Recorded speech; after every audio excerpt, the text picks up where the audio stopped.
Hello, folks. Here we are with another Saturday Night Live Zoom. Saturday, May 25th at 7:02 p.m. And we have another couple special guests here that are here for their second round to share their experience in master fasting. They shared the story, over a year ago, first round, and now they're back. It's nice to see how people are doing over time, living and loving the lifestyle, because that's the whole key. If we don't live it and love it and treat it as an event, we're only going to have an event. an event. We're going to have massive changes, and then we're going to go back and go through some challenges again. But nice to have you, Devi and Drang, again. Great to see you guys. Hope you're doing amazing. Your first round, I think you did 108 days, if I remember correctly, and some challenges here and there with Devi. How's the hand doing? You have to unmute. I just had to have surgery again a week ago because I couldn't, and it atrophied, so I was unable to make a fist, and it was always cold. So now I'm putting comfrey ointment and a bunch of other herbs on it every day, and it's improved a whole lot. So it's a lot better than it was, thanks. Yeah, keep doing that. That would be a wise thing to do. Have you comfrey poultices and just leave it on there. I've even used, wheatgrass, wild grass, barley grass poultice. They work extremely well for any cuts and stuff like that. We've seen some pretty deep cuts heal with almost no scarring whatsoever just using those. But the comfrey is excellent, bone knit for many things. You can mix and match them. You can do many things, and of course, fasting is the best way for the body to heal. I like a little bit of turpentine as well. A little bit of turpentine on it. Don't mix turpentine with comfrey. I burned myself badly. Warning. Good to know. Yeah. But I haven't tried terps in a long time. I tried that one time, putting some with some comfrey, and it burned my shoulder completely. It was pretty bad. So we know that we don't do that.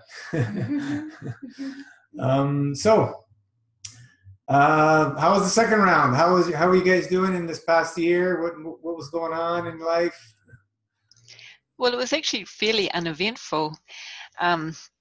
We wanted to go for 156 days, but we only made it to 76, so we were kind of disappointed. We were 2 days short of halfway.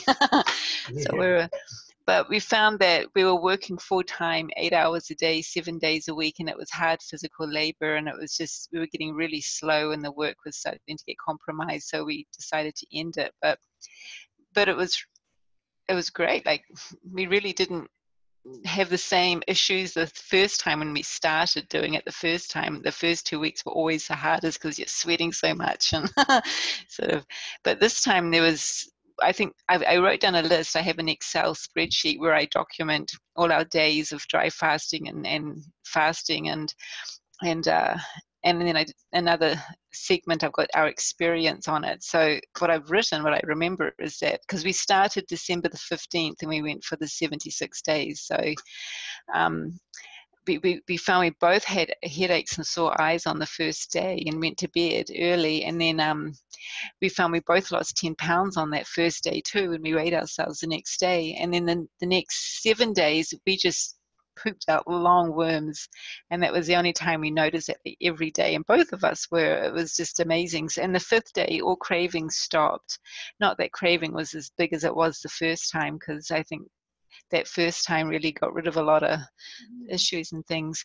And then we found that we were dry fasting again anywhere from 18 to 20 hours. We haven't ever been able to go over 24, but we don't have days off, so it's really hard, because especially when you're dry fasting and you're working, it's sort of difficult. But you have to learn to deep breathe and get that oxygen. Have you been keeping that dry fasting this whole past year or so? No, but when we stopped this 76 days, no, we only did, well, yeah, I guess on average we kept 12 hours a day. We sort of kept it off here and there, but we have improved slowly. Like we were vegetarian before the 108 days, and then after we started fasting that first 108 days, we stopped dairy and all the mucus foods. We very rarely eat bread and grains and pasta, and we gave that up years ago. But we will occasionally, if we're eating out, and because it's easier when we're tired, we just want to grab something and go to bed, sort of thing. But on it, but then we became vegan specifically, so there was no dairy. We cut that out altogether, which meant no more cheese, and we didn't really drink milk and yogurt anyway. So that does make a big difference, we've noticed. And so we don't really eat grains except quinoa, and before we were having occasionally rice, basmati, but yeah, it does feel heavy. I find even eating beans makes me feel heavy. It just feels like a heavy food. But yeah, it was really rather uneventful, apart from feeling tired near the end of it. Yeah, with that long dry fasting, for sure, it's very aggressive. You're doing 18 hours? 18 hours of dry? 20. Oh, we were doing 12 hours a day every day, and then I have. Oh, and then the weekend. I mean, yeah. one day. Sorry, I thought you were doing every day, 20 hours. No. Okay, sure, misunderstood. Oh no, he gets hoarse, and so no. For the weekend dry fast, we would do anywhere up to 20 hours, 18 to 20 hours. We couldn't do any more than that. For the once a week. Yes. Right. Okay. Yeah, because you're drinking 2 liters, right, or more than 2 liters a day, so you have to drink. Yeah, you have to have time for that, right? Yeah, so you're drinking it throughout a few hours, like 12 hours or so, right? Yeah, mainly when we were working, we were drinking it because it helped us get through what we were doing. And you were working night shifts, right? At that time, we were up at like 11 p.m. working from midnight to about, what was it, 9 in the morning? Right, so that's pretty hard on the body, right? Yeah, you're constantly moving and briskly moving. Right. But we've found a pace and a routine, and it becomes automatic. That's great. It's, the routine. Are you still doing that now? No, our contracts have changed because that's the way it goes. And now we've mellowed things down a bit. So now we just get up at 3 a.m. and we're working till about 10 or 11, which is much more easier work. So we can pick it up again. That's awesome. You notice that, when you're keeping busy, you really don't think about food. When you're keeping busy, people that have the most challenges laying around doing nothing, all they think about is food. Especially when you're coming, from eating every day, and then you stop eating food. That's the only thing that comes in people's mind, and that's the big challenge. Why, like I say, especially when you're doing your dry fast, you pick them on your busiest days, so you don't have to think about anything. You just keep going. Yeah. Yeah, I mean, the fast itself was pretty easy because you psych yourself, this is what I'm going to do, this is what I'm doing, and this is what we're going to do. But it was coming off is always the hard time, because when we did the 108 days, I bloated up because I was eating sea salt on my tomatoes, and and that was a hoo-ha. And this time we did the 76 days, I bloated up again, and I didn't use salt, but I was having tomatoes. So I thought, is that because I'm allergic to tomatoes? No, that could happen when you're coming off long fast, and then the body has to remember how to eat again and reorganize itself and so on. It can happen. Like for me, if I do long drives, going into 7, 8, 9 days, sometimes I may get very slight edema just drinking the juice, right? So the body's just got to re-regulate itself, and it's no big deal. You just got to be careful. You don't want to blow up too much because edema could be dangerous, especially if it starts happening in the brain or in the heart area, right? So this is why we understand if something like that is happening, what do? The best thing to do is dry fast, squeeze it out, or go into some of the melons. Melons are also helping to dehydrate. Use some of the herbs to assist, and just let that flush out. It's always the food. And so the best thing you can do is just wash the food out and fast, get back on a fast when you have edema. But it's probably also other things other than the tomatoes. Did you eat something else other than the tomatoes? Well, we didn't come off properly. So that's bound to, once you start eating, everything tastes so good. So I was doing artichokes that was soaked in oil. We opened up that and yes, big no. Yep. Like I've having, fruit. Very few people that break fast with fruit I've seen with edema. Like I said, if you're coming off a really long dry, yeah, that can happen. But fruit in general is pretty much okay. You might see just slight puffiness in the ankles and stuff like that. Nothing major. We've seen some people blow themselves up and like really that's bad. usually when I do a big mistake, I would blow up. But yeah, it's not usually from fruits. Yeah, it happens though. I mean, once you start eating, it's hard to control. So you really want to be wise and be patient with yourself and gentle. Yeah, oils.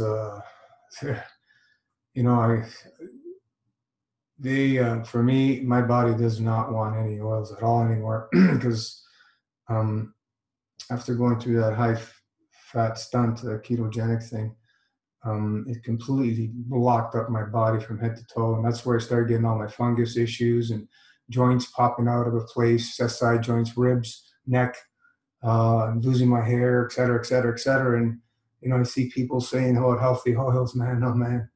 There's no such thing as a healthy oil. They're very obstructive, they're very stimulating, and they're very numbing, and they're addictive. And that's why people want to eat them, and they want to hear the information that, yeah, it's healthy to eat oils and fats. So people gravitate to that because it feels so good, because of the addictiveness, the numbingness, and the stimulation. And there's no place in the body for oils for sure, because they're extracts, and fats, very, very little of natural fats. And avocados would be one that I would use very occasionally, like myself. I may have one now every 6 months or so. Yeah, but you don't buy it at all. It's best not to buy what's all these food, obstructive foods. Like at home here, we have no oil in our kitchen. There's no food. There's no food right now, but also there's we don't buy oil. Like the cabins, there's no oil. Well, we have castor oil for using externally. Yeah, other than that, it's not for internally. How can you have no oil in an Italian household? Isn't that like sacrilegious or something? After using gallons, because my dad and my uncle used to import it from Italy for the family, like pure olive oil from our hometown. And I used to go through a lot of it, right? His mom is only 4 houses away, so if you need it, it's there. But no, we don't. I used to go through a liter, at least every couple of weeks, sometimes during a week, and just making salads and stuff. But no more oils. Very occasionally, if somebody makes something or something like that, but you don't need oils. You'll find that as you do more and more fasting, your body becomes more and more sensitive to things, and that's what we want. We want the body to be sensitive. Some people get scared about these sensitivities because they're not used to it and they don't understand that those sensors are there for a reason, right? They're there to protect you and give you readings and so on and so forth. They're not there to harm you, So these sensitivities physically, but then you start getting heightened sensitivities on the emotional and spiritual realms, sort of say fields. Everything starts getting heightened when you fast, as you guys most likely noticed. And that's the beauty about fasting. Like we keep saying, as started sharing this information about almost 4 years ago, I didn't talk too much about all the other stuff and mostly the physical stuff. But now it's more and more time goes on and people are going through the experiences. We see that it's more necessary to get into the real stuff of what fasting is about. It's the spiritual stuff. It's the spiritual first and foremost. The physical stuff, yeah, it's there. It's no big deal. But the beauty is we can access the spiritual through the physical, and that's what I found in all these years. is easiest for people to access the spiritual side of things and start coming to a new understanding of what fasting is. You know, the physical stuff, yeah, it's beautiful and everything, the transformations that happens, but where's it coming from, right? It's always coming through the spirit, and that's the beauty about fasting. The physical stuff, anybody can do it, and it's not a big deal. So back to the fats and stuff. When I choose to eat fats, what I'll do is have a durian occasionally, which is about 30% fat compared to 70 from an avocado, or some olives, which are about up to 20% range of fat. So, you know, if you have those occasionally, you know, once a week or every couple of weeks at the most, be okay. But as long as you're living the fasting lifestyle, you know, keeping your dry schedules and so on and so forth, so your body can reset itself and keep itself on the elimination mode, as I like to say, versus the obstructive mode. If you're eating 7 days a week, you're continuously obstructing. You're not giving that body enough time. The daily fasts are just not enough. You know, so we've just completely updated the protocol to give a better, clear understanding to more people living the lifestyle. Yeah, and you updated your information as well. I guess you saw that, right? Are you starting a fast today? I saw that. Yeah. Okay. Cool. Awesome. Nice. So yeah, this is what we really want to see. You know, no matter how much we discussed about it's a lifestyle, I don't really think that people really understood, even though we discussed it and so on and so forth. Going back to 7 days a week eating is not something that we suggest ever. Even 6 days a week, I feel, is too much. So 1 to 5 days a week. People best to choose those ranges of how many days a week you want to eat. And then so you would be doing like a 1 day a week fasting or whatever, you know, 20 to 24 hours a week fasting, and 1 day liquid at least. And if you want to go to 2 days a week liquid and 1 day dry, and the other days you eat. And learn to go by that, even if you have to start on 1 day a week of liquids, and go on that until you can start moving towards eating. For people who have never fasted, they're too scared to do even 1 week. So 1 day a week at least, you know. Yeah, you fast, you know, clean up a little bit, and the rest of the week you're eating cleaner, you know, clean up and intermittent fast. Would be great. Yeah, so now we have the seven levels, plus the hybrid and plus the colon feeding, and then the dry fasting is part of the lifestyle. Continuously, daily dries at least 12 hours, and you know, if you're doing 3 days a week, for example, 1 day dry fast, 2 days liquid, you know, your daily dries, you know, you don't have to worry about going long on the daily dries, because you have the monthly one where we like to do 3 days, so at least 12 to 14 hours when you're eating. As you progress over the years, you can move that more and more. But, you know, myself, I'm trying to do mostly 3 days a week dry. I don't really focus on doing long dries on the days that I'm eating and I'm drinking and stuff, right? So you have to be able to make it work for yourself. Everybody's going to be different. There's not going to be no two people doing it the same.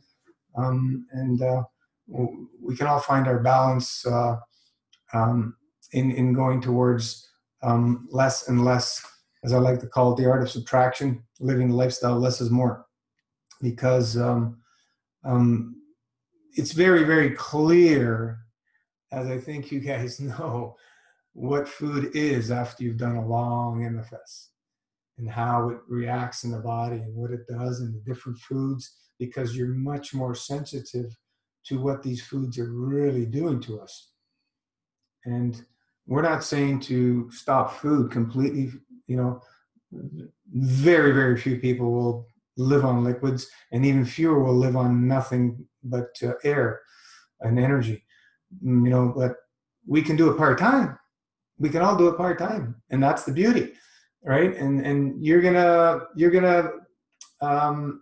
be rewarded with health if you live, you know, most part-time on energy versus eating physical food 7 days a week.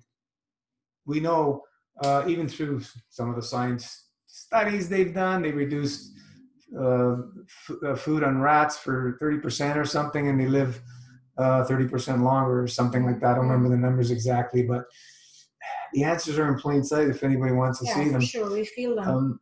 Since I started dry fasting, even though I'm not eating 100% the best, taking care of my mother and stuff,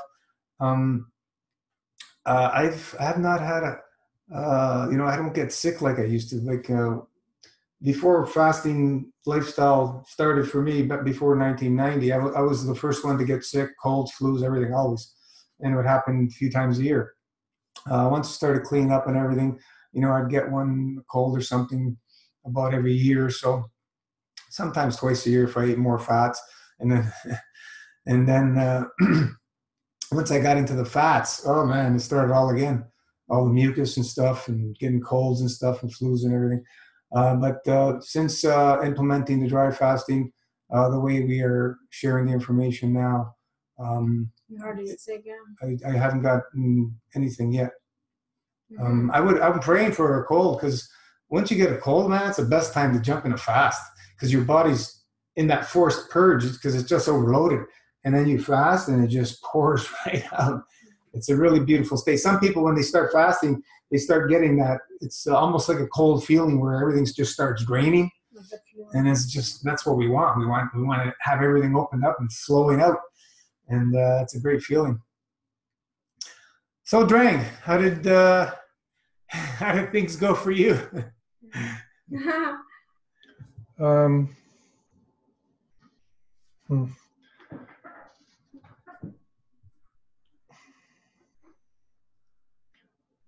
So we already talked about the first time. The second time was, I think maybe I should talk about the in-between time. Sure. In between the fast, because even though we started eating, we started experimenting with food again, there was that sharp awareness that just never left from the fast. And it just continued. And there would be some times when we would just overeat and get all bloated, but there was like a separation happen where there was like me and my awareness, and then there was like the body. And so then I'd go, oh, well, we got to do something with the body here. And then we'd just sort of work on cleaning it out. And I think that's maybe the biggest change, is that that awareness has become focused and sharp. And as a result, I mean, my meditations were always pretty out there, but now they're like really out there. You've expanded in that. Like it's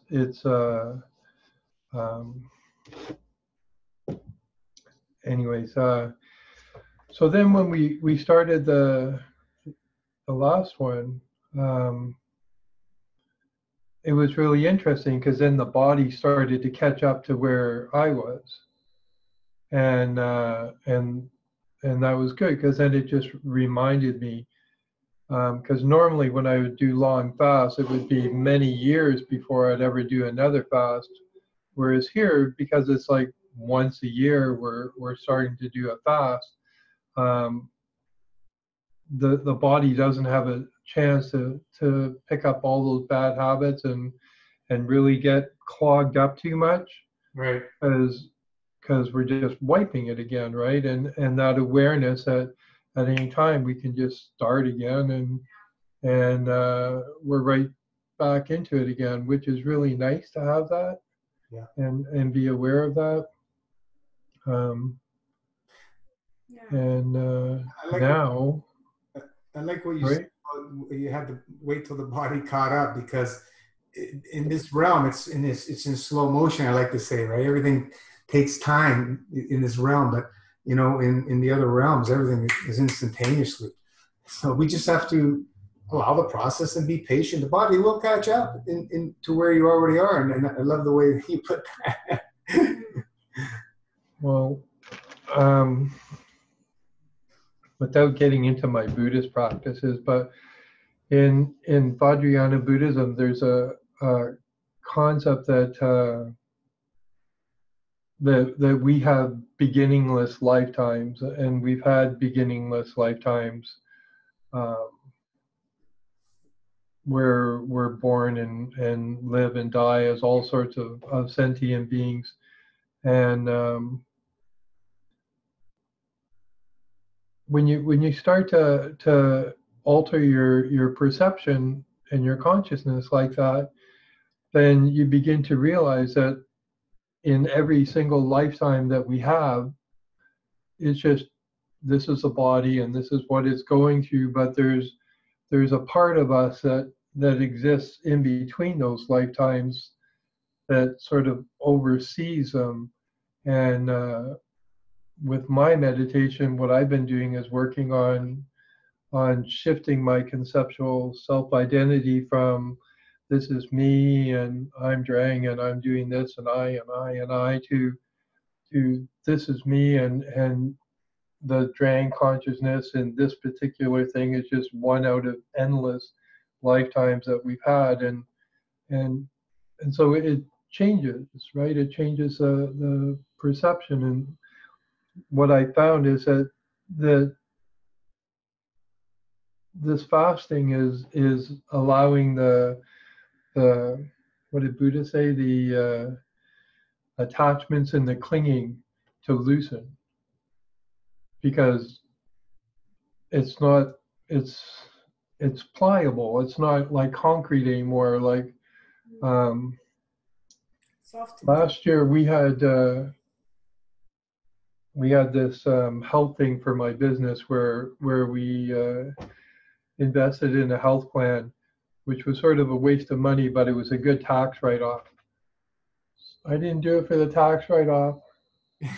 And during the interview, the girl was like really stunned. What? You don't take any drugs at all? You're not? I mean, normally because I have long hair, I get the hippie drugs always being thrown at me, but it was like no prescription, no nothing. And she was like, she made a statement. She said, I don't know anyone who isn't on some prescription drug. And I was like, Exactly. wow, right? And it's just,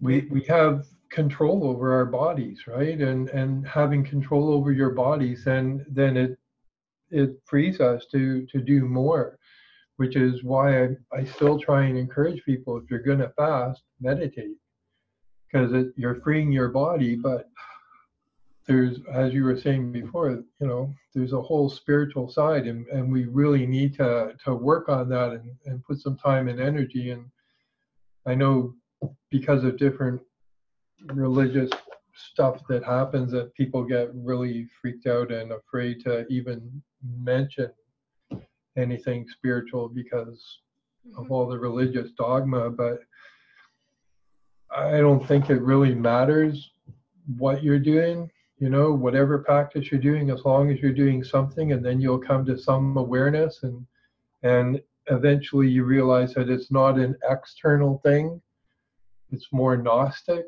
The gnosis, it's more within. It's not something where you don't have to, I mean, you can go to a temple or a church or a synagogue or whatever you want, or you can go out to the forest. It's all good. But eventually you begin to realize that connection to whatever you want to call it is within you.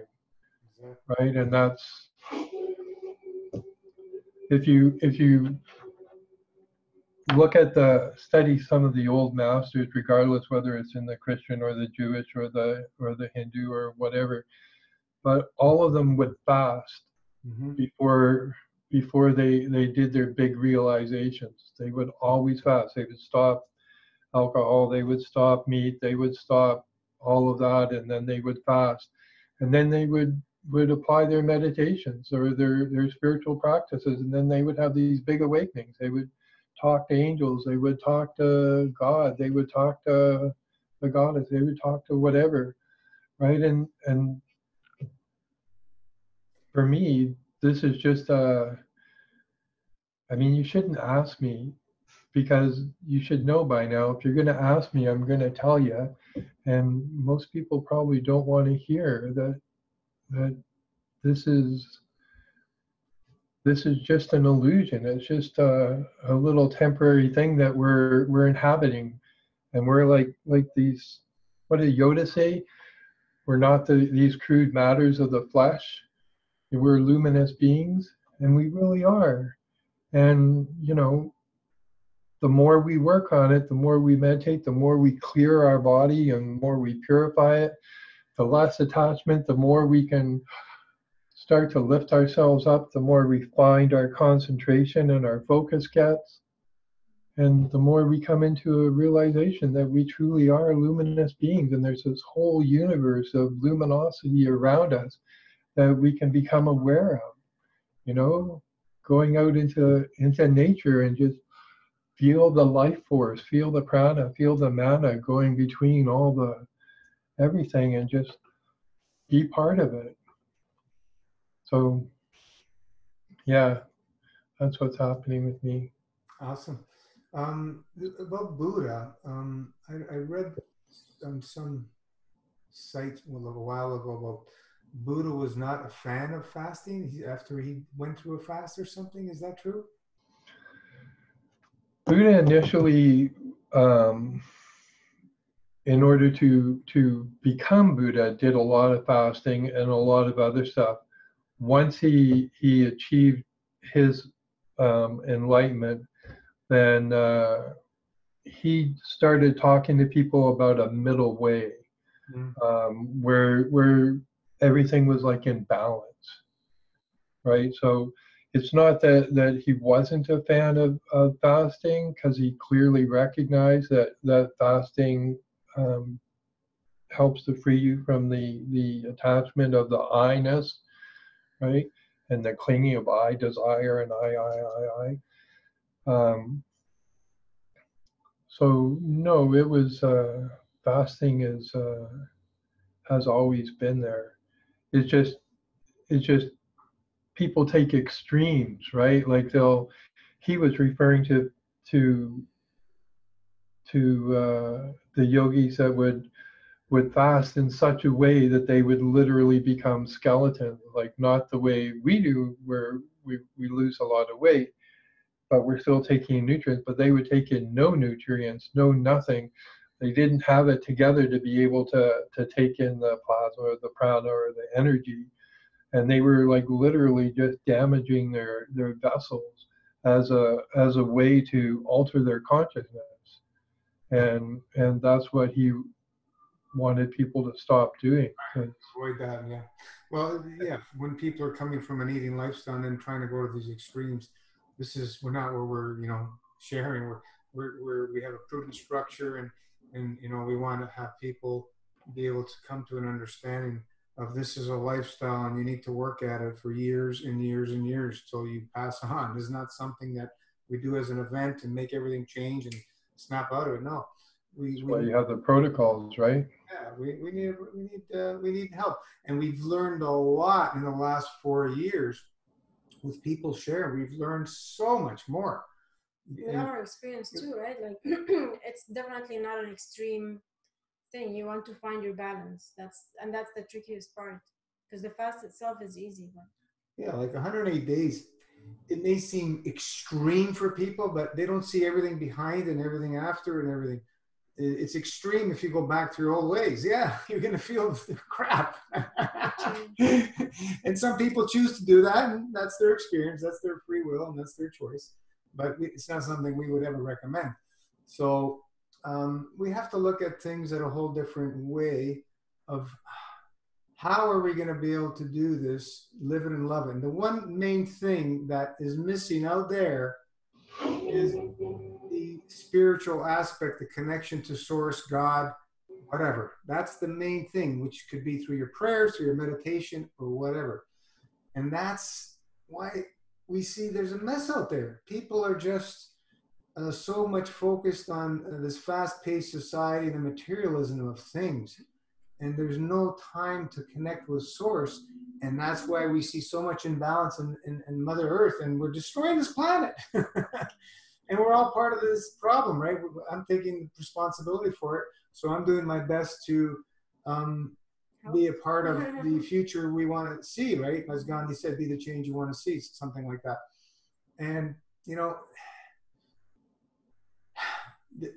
we've seen many people go through these fasts, and emotionally, it's way out of whack.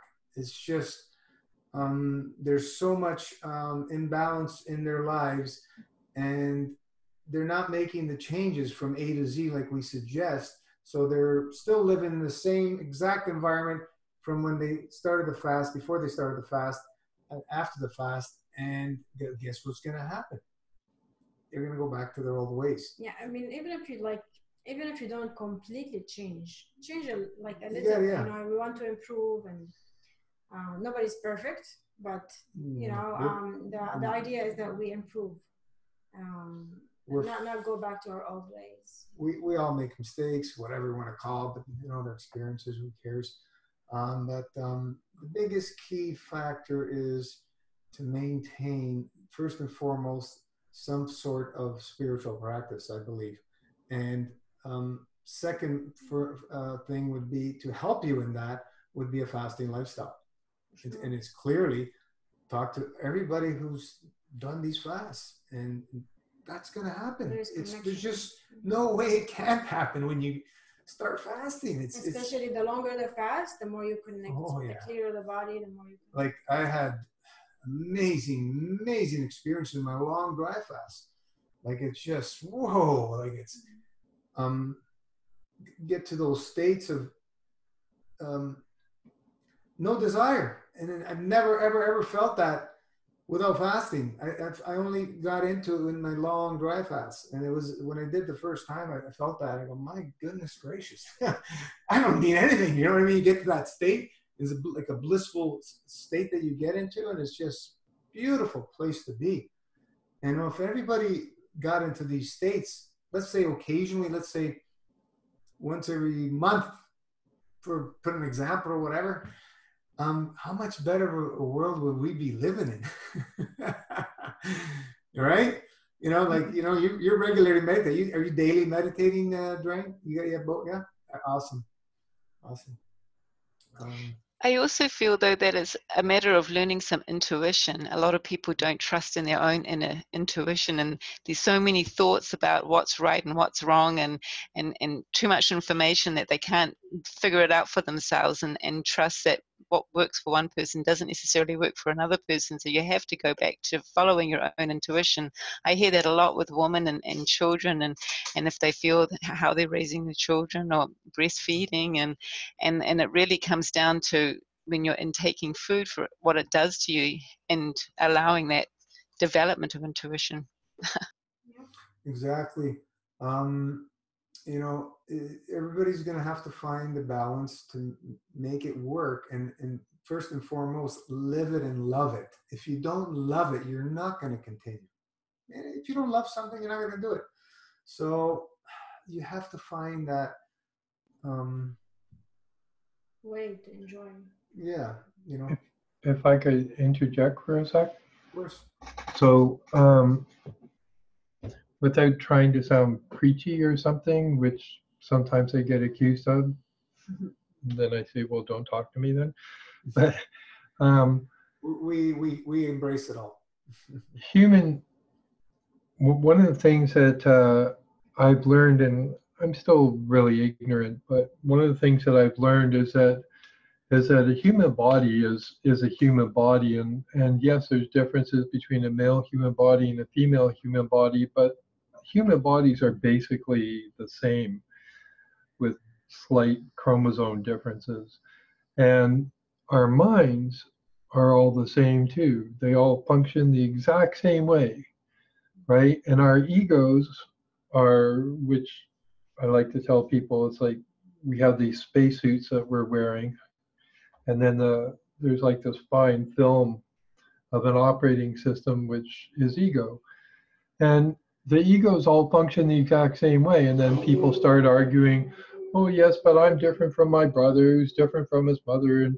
But really, that's all superficial. The differences are superficial. Underneath it, it all works the same way. And so when people are listening to these, and they go, well, I'm not sure if I can relate or this. What they have to understand is that the message that's getting across is that if my body does this and your body does this, well, then their body can do this. If my emotions can calm down through meditation and my mind and thoughts can become still, well, then your mind and thoughts can become still, because it all works the same way. A car is a car is a car. Yes, the people driving the car, some will drive it too fast and smash into walls, and some will go really slow and what, but the car itself all function exactly the same way, right? And so if if people realize that our egos are, or our sense of I is nothing more than imprints um, that have been put into us from when we're a baby, put in by our social economic circumstance, where we live, people around us, and it all forms our initial concept of who we believe we are. And it all goes into, along with what we watch on TV and radio and people conversation, it all goes into our subconscious and becomes the well that feeds the I, the consciousness, and the I, the sense of I like ice cream, I like this, I like to eat meat, I like to do this, and I like that. It blindly listens to the subconscious. So whatever whatever bubbles up, oozes up from the subconscious, then the person says, oh, hey, this must be true because it's coming from within me. But it's not necessarily true. It's just some shit that dumped into our mind somewhere in the past, and now has bubbled up to the surface. And so we not only have to clean up our bodies, but we have to clean up our minds. We have to clean up our sense of who and what we think we are. And when we come to the realization that we are like machines, that physically and mentally and emotionally we're machines, and machines can be fine-tuned, they can be oiled and polished and made to not necessarily be perfect, but Close. well enough that they can then be a vessel that the divinity or the source or whatever you want to hook can start to flow through without problems. Absolutely. And so Yeah, it's so good. chances are people are going to listen to this, and who knows how many people get to listen to it. So the message I guess I want to share is that we're all the same, and just because you have your emotional traumas and your stuff and what you're hanging on to, realize that you don't have to. It's your choice that you feel this way. You feel anxiety because someone is pissed on you or pissed in your cornflakes or whatever, and so you feel mad. You're choosing to feel mad. You don't have to choose to feel mad. We can choose to not feel mad. We can choose to let it go. We don't have to obsessively think about things and obsessively, oh, someone dinged my car and I'm just going to obsessively think about it. There's one last thing. I love So it. It's good. Keep going. in the yogic traditions, okay, there's a concept called samadhi. And samadhi is a meditation that you do where you do single pointed focus and you stop all thoughts. And when you stop all thoughts, then you start to raise up into samadhi, and some people call it becoming one with God or attaining God consciousness, where you just or becoming one with universal consciousness, but that's what happens. And so, and this isn't just my experience, this is thousands and thousands of yogis throughout history and different ascended masters. We all experience it the same way. We may approach it differently, but it's by stilling our thoughts that we get to raise up into the higher realms. So too many people listening. If not thinking leads you closer to the divinity or the source or God or goddess or whatever you want to call it, if not thinking brings you into that, then what do you think thinking does? Thinking leads you further away from that. And with thinking influences our emotions, and a busy mind starts to make busy emotions and eventually produces a naughtiness in our bodies. Okay, inner peace comes from stilling the mind, calming the emotions. The body gets to relax, and we get it. And it's available to all of us. We only have to start the process of stop clinging and obsessing over things. Stop it. Yeah. There's an excellent movie documentary I seen, What the Bleep. You guys have probably seen What the Bleep. And in What the Bleep, they give this really, what the bleep do we know, or what the bleep, how far down the rabbit hole, which are basically the same movies for anyone who hasn't seen it. Mm-hmm. And in What the Bleep, they give an interesting concept that our habits, whether, let's say, smoking, for example, a smoking habit is something that fires between two neurons, and there's a neuron pathway there. And because we continuously focus on that, it becomes stronger and stronger, and that becomes a habitual tendency, as they say in Buddhism, or a habit. And that habit can be broken if every time the thought comes up, oh, I need a cigarette, we instead institute some self-control and we generate a different thought, which is maybe I'll go pet the cat. Oh, look, there's a cat. Let's pet it. Let's pet our cat. And so when you do that, and you consistently do that every time it comes up, then the neural pathways that generate that smoking habit start to become less and less. And the new habit between the neural pathways of petting the cat start to be stronger and stronger. And eventually the one breaks with the smoking because we put less energy on it, less focus. And some people are really confused about that. They think, oh, well, no, I have to focus on my smoking. I have to do a lot of research on how to stop smoking and this and this and this. And what they don't realize is that they're still putting attention on it. They're still putting focus on that pathway between those two neurons.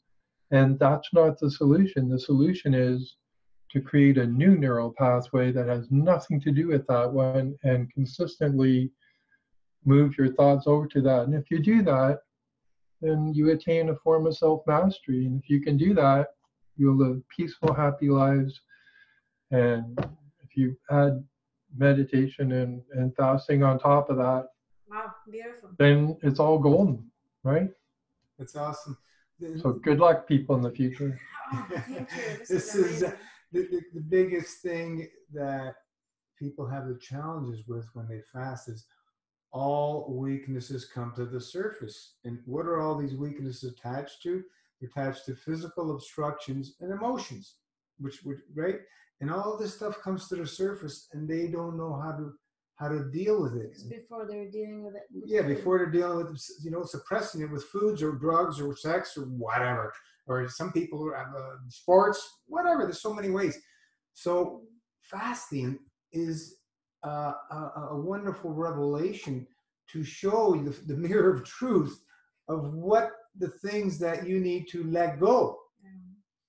Like, as you're saying, the more energy and thought you put to those things, the more they're going to be there. So they come to the surface right in our face, so we can let them go. And if we don't, it's important to know how to let them go. It's a little bit tricky. Well, like there is a way to do that.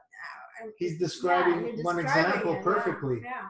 And maybe the best example is that when you are doing this fast, is like for the first 2 weeks, most of us lose all our cravings, right? Regardless of what you used to crave. Oh, I gotta have this pizza, or I gotta have this chunk of dead sentient cow, or well, you probably wouldn't think of it like that, but or I gotta have this or that or whatever. And the fact that we can experience that shift where we drop all that, and no matter how important, like you're Italian, so your whole life was pasta and meatballs and Yeah. you know, like your whole life. What do you mean you're not eating tomatoes all the time? What's wrong with you? You're too skinny.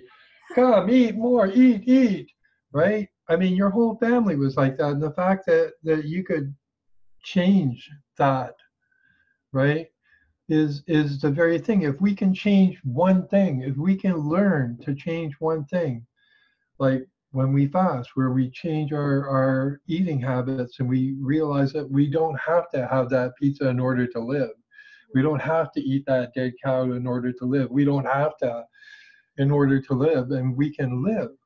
When we do 108, one of the things that people would always say, how can you, I can't even go 3 days without eating. 100 days, I can't fathom it, right?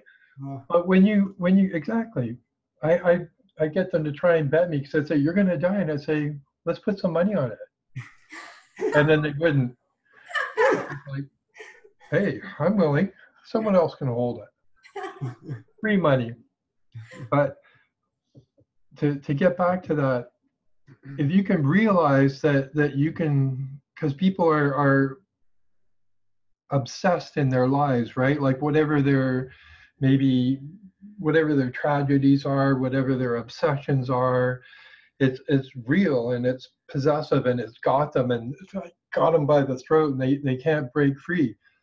But when you fast, which is something physical, it's like mental is on a different level, emotional is on a different level, but physical, we all have bodies, and if we can learn to stop eating and we can learn to change our diet and go through those changes and experiences and realize that we're perfectly fine, then if it can dawn on us that if we can do it in this area of our life and that's possible, then it's also possible to change our emotional self. It's possible to change our thought patterns.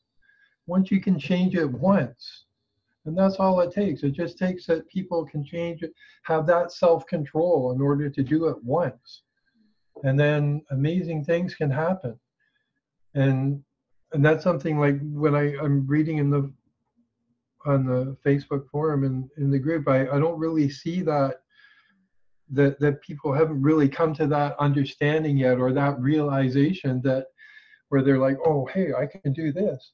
And then they're complaining about some other area of their life, and they haven't really put it together that, hey, if you can do that, you can do anything. Mm-hmm. It's all right there. Just come on, one step in front of another, right? It's easy. That may sound like I'm a weirdo way out there, but it's really right there, right? You sound like a weirdo way out there, right? Absolutely true. It's just the way it is, right? But we're not, and then some people will say, oh, but you're unique, right? But it's not. We all have the same basic body, right? It all works the exact same way. And if we can learn to control ourselves, if we can learn to change our patterns, our habits, that like in your case that you had for your entire life. Your entire life was about gluttony and mass consumption. How many times your grandma or your relatives see you and think, you're too skinny, here, have a big bowl of pasta. I mean, they must still be trying to push it on you. What happens? Exactly. And so, but we've learned to have some self-control. And if we can have that self-control in one area of our life, then it means it's possible to have it in another area of your life. So if you can learn to fast, then you can learn to clear up your emotions, you can learn to clear your mind, you can learn to step into a whole different spiritual realm, because it's all the same thing.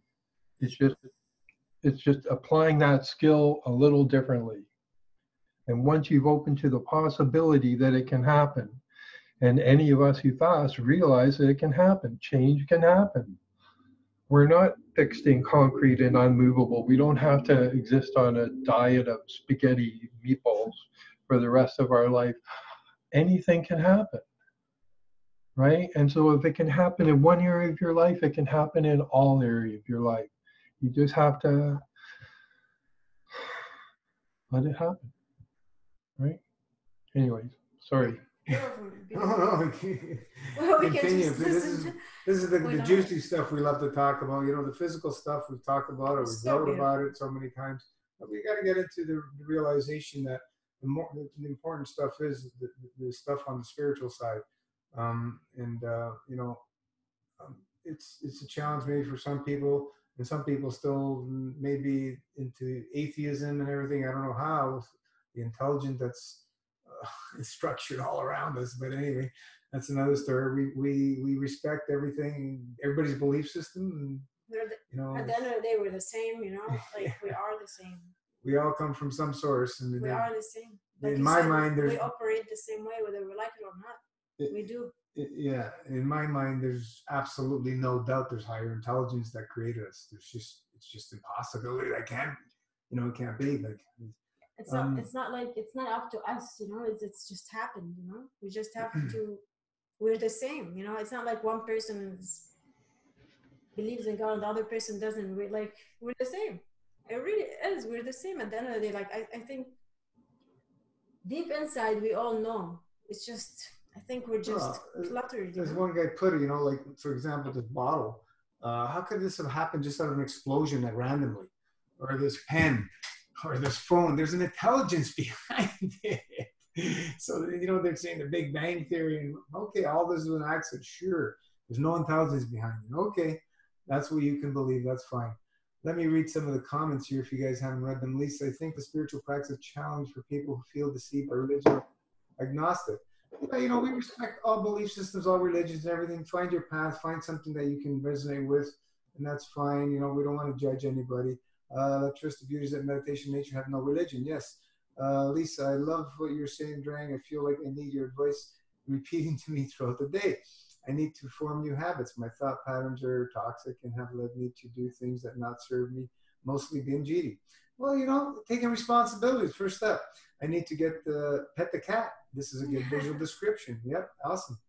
Latrice, totally agree with everything you're saying, Drang. Lisa, Drang, what do you suggest for someone who has to prepare meals for others and is stuck in a feeling of torment, wanting the food and even consuming it when that is not the intention?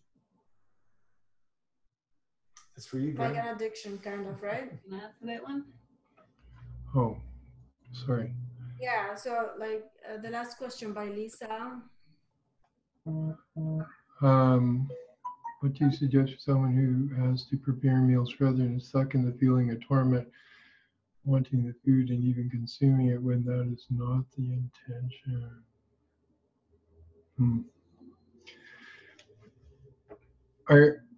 Is the rest of your family not vegan, Lisa? They are.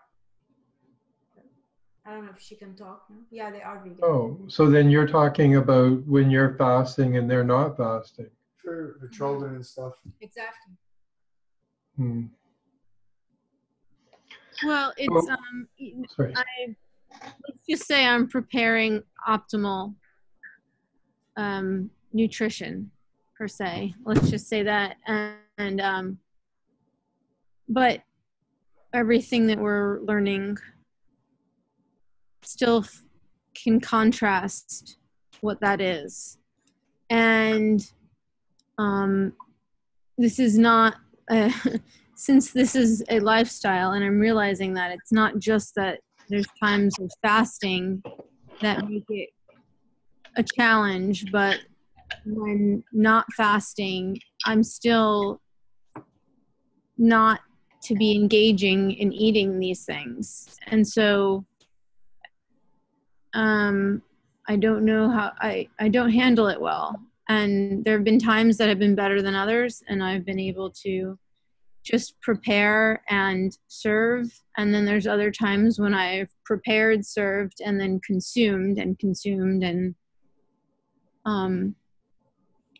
it's not how I want to be. So that's why I'm asking about this. Am I muted? Nope. We are social creatures and social animals, so it's understandable that if you're constantly preparing food, you're the chef for your family, then that part of you is going to want to sit down and partake of the ritual with them. And if that happens, it happens, and just enjoy it. It's all vegan, so it's it's all good. The thing that and I sort of I think the what I'm hearing is that because you're becoming aware of your journey, because you're becoming aware of your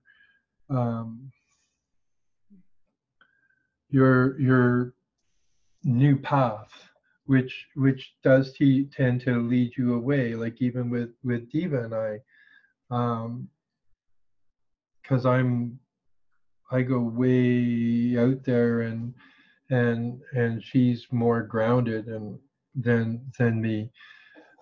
But then when she looks at other people, she feels like she's way out there and not like them. But every person has to achieve a form of self-realization on their own, right? Like it's not, we think of it like it's our husband, it's our children, but they're not. Each of them are sentient beings who have lived for endless lifetimes. They've been mothers, they've been fathers, they've been children, they've been everything.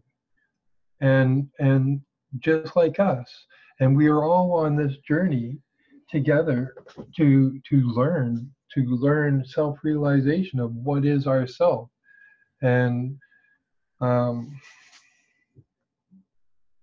hopefully to not annoy some of the Vajrayana Buddhists who might ever hear this, but by giving away secrets. But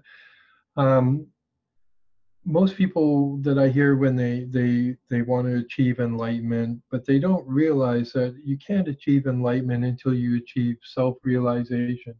And self-realization is when you get to shift your conceptual self-identity from your I am Lisa, I am a mother, I am a lover, I am a wife, I am a cook, I am a kitchen slave, I am a dirty diaper slave, you know, I clean up after the pets. To shift it to that part of you, you have to learn to waken up that part of you that exists between lifetimes, where we learn to shift our consciousness. When we do that, then we achieve what's called self-realization. And you can Google self-realizations. And self-realization, once you achieve that, then that part of us that exists and that awareness that exists between incarnations, we can then, that's when the real Dharma work happens. That's when the real spiritual work happens. And that part of us, the self-realized part, is the one that actually gets to walk the road towards enlightenment. The ego us, the Lisa, the Drang, the everybody, we enlightenment is way, it's out of our reach, but self-realization isn't.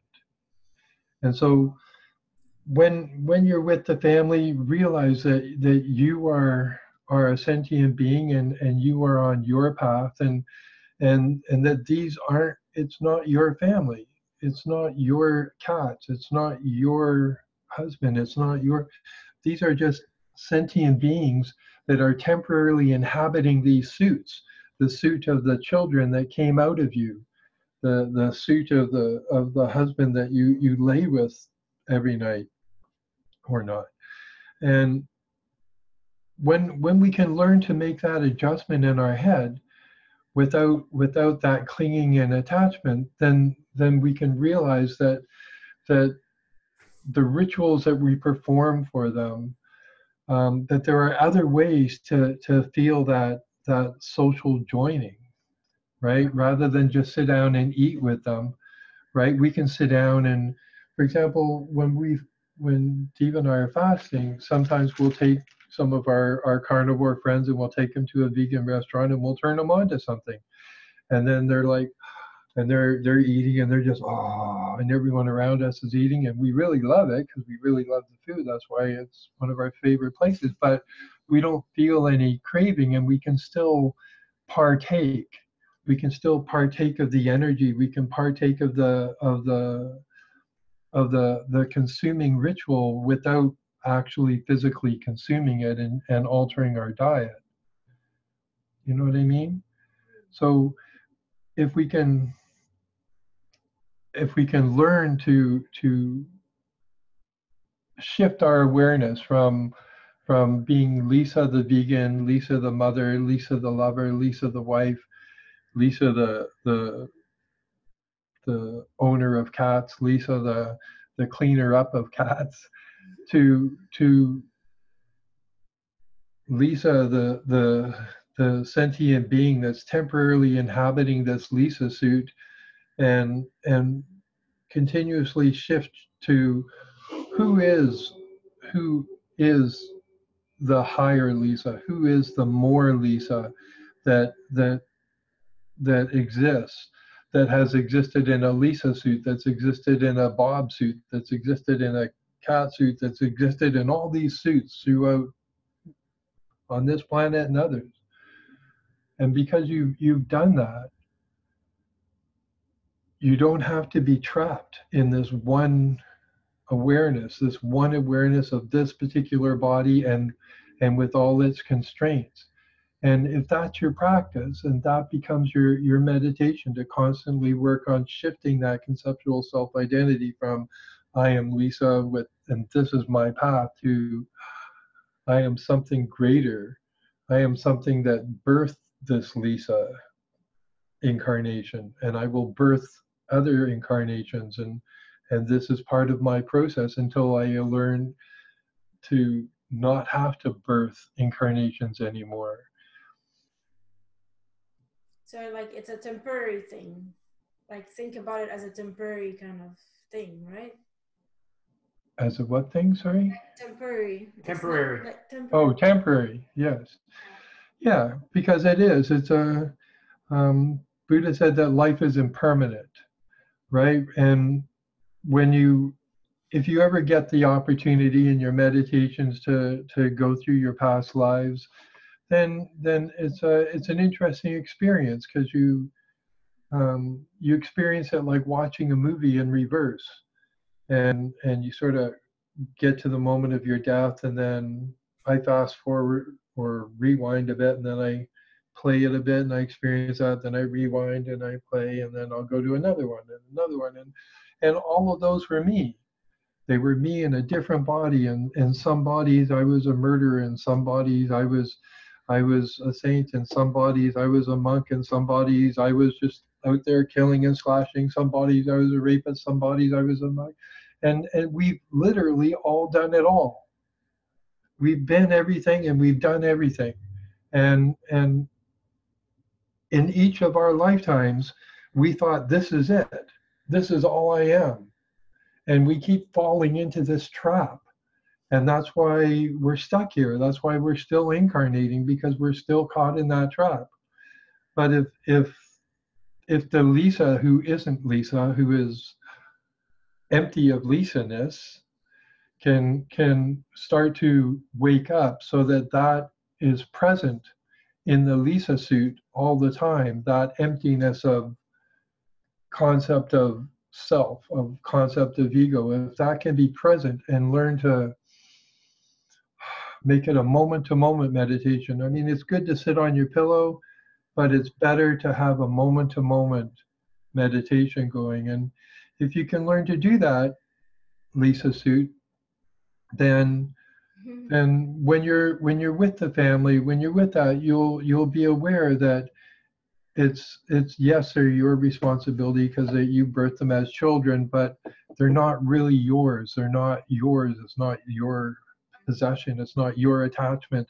They are sentient beings that have lived endless lifetimes just as you have, and we're all on this journey together. And so if they are on a journey where they're still consuming food, and they haven't learned to fast yet, then that's where they're at. The best, as Buddha said once, he said that it's best for us not to preach. It's best for us not to teach. The best way to teach is by leading by example. And so if you show your children and let them experience a little of the grace that you feel when you're fasting, and you know, wow, look, mommy's like really high and more loving, and oh, and doesn't she look more beautiful, and get to experience that, then it will imprint on them. It will imprint in their subconscious, and they will learn that this is possible, and eventually they will want to try it too. And that's your best thing, is just lead by example. If you want to eat with them, don't worry, eat with them. Don't feel guilty about it. But you know, show them another way, because we are all here to help each other, and we're all walking the path, and we all have to do the same thing. We all have to achieve self-realization and shift out of our sense of self with all its limitations. And as we said before, the best way to do that is by learning that you can let go. If you can let go and free yourself in your fasting, then you can let go of your emotional clinging. You can let go of your thought clinging. You can let go of your clinging of I am Lisa. This is who I am, and I'm stuck in my path. And realize that no, this is my Lisa suit, and I'm actually something quite more. Right? You can sit down and just be. You know, you've got cats. You can feel the cat energy when they're hunting and they're playing and they're doing things, and just feel it. Go out, and one of the things I like to do for a meditation, I like to go out and find old trees, not ones that are all knotted, but straight and strong and erect. And I'll sit and I'll just sort of lean up against it, like Buddha did, put my back up against it, and then I slow my mind down and slow my emotions down until my awareness goes inside the tree. And if it's summertime, then the sap is flowing. I mean, it's always flowing slow, but in the wintertime, it's like a dead stop. But it goes really slow. And if you can slow down your mind so that your single pointed awareness is flowing with the sap, then you'll get to become aware that there's another presence there. And that presence is the plant itself. It's the tree itself. And they don't talk like this, but they'll communicate in images, and you can send images of. I always like doing nice sunny days with little light showers, and visualize its leaves going, and it gets excited, right? Because it's ooh, right? It's like tree porn for trees, right? They get all excited, and then it becomes more open to you, because it's like ooh, right? And then it starts to share things, and especially some of them that are old, they've seen a lot of stuff go by, and they'll start sharing those images with you, and so that's a nice thing to do. And when our children were little, we would take them out into the forest, and I'd do that with them, and I'd get them to be still and to imagine that they were like a circle of energy that would go out from their bodies to encompass a whole forest. And then I'd say, now try and feel the other life forms, and they would always end up, one of them, especially the younger ones, would find it first. They would find where the rabbits were, and then the others would zip in on their mind, then they would see it, and if we head in that direction, we'll find the rabbit. And this isn't like something new or way out there. There's the Aborigines in Australia. They can tell you 2 miles away, buried 3 feet under the sand, there's a potato, right? Because we're using the same thing, because we're all the same, right? And if the Aborigines can do that in their mind, then you can do that in your mind, right? Another favorite meditation of mine is all project my luminous body down into the lagoon or into the ocean, and I'll just sit on the bottom and I'll just let the fish go by and just sort of be there and feel it. And so the more, and again, it comes back to that lesson that we got from What the Bleep, which I sent the Link, yeah. the Euro, and it's really worth watching. Is that the more we alter our concept of our this is me, I am Lisa, and this neural pathway, which is well established, because let's say you're 30, for example, and so that's 30 years of entrenched Lisa-ness, right? But by learning to be the tree, by learning to be with the fishes, by learning to be with the sky or the wind. Wind is another nice one. It's just sit there and become with the element. And it gets you out of your Lisa-ness. And the more you can do that, then the more you start to walk that road towards self-realization. And if you're clear, if that's your meditation, that's what you're doing, and this is what you're doing, then you're not going to get trapped in the patterns of family and your close personal relatives and friends, because you're taking control of your mind, you're taking control of your psyche, you're taking control of your emotions, you're doing something different, and you can become an example, a living, breathing example for your family, so that they go, oh, wow, I can be like these people on TV, or holy shit, mom's like way out there. I want to be more like mom because she's like fucking awesome. Excuse my French. You know, and that's it. So we want to lead by example, and you can do it, Lisa. Just don't allow them to, like, don't get caught in it. Like, you have to just constantly remind yourself. Yeah, I hear what you're saying on this, and I want to sort of segue into a moment that occurs. Like, this is something that actually has happened a lot for me, which is preparing. Let's make it dinner, because this would be when it most likely has happened, and that's that I'm not hungry. I am not wanting to eat. However, I'm preparing things, usually of a savory nature, which really gets to me. And then I want to take part. It's the end of the day. Everybody else is doing it. I want to do it. I want to experience. And this whole downward spiral starts to occur in my mind. I go from somebody who I turn into a different person almost, it feels like, where I'm so consumed with consuming the food, consuming this stuff in front of me. And I want to do it. I want to have it. And eventually I've convinced myself that then I will go ahead and do this. And then it's insatiable, even what I've started. And no amount of it will make me feel satisfied. I don't even sit down for this moment of eating that I'm having. And the moment goes on as I finish making the food, as I clean the kitchen. At the same time, I'm still eating. And this kind of situation has caused me a lot of problems. So I'm curious how you would, what you would suggest in this very real situation that I'm describing.